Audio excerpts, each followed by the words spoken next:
விட்டு போன வாழ்க்கை திரும்ப கர்த்தர் எனக்கு தருவாரா? அந்த உயர்வு எனக்கு தருவாரா?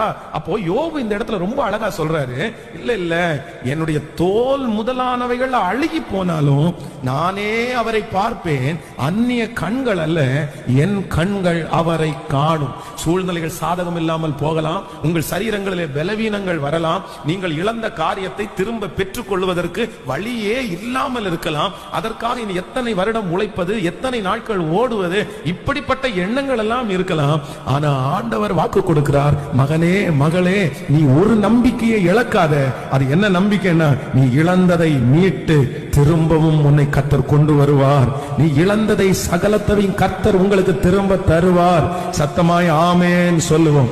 இழந்த எந்த காரியமா இருந்தாலும் திரும்பவும் நம்முடைய வாழ்க்கையிலே அது வரும். விசுவாசிக்கிறீர்களா இல்லையா? நான் நம்புகிறேன், நீங்கள் இழந்த ஜெப வாழ்க்கையை ஆண்டவர் திரும்ப தரப்போகிறார்.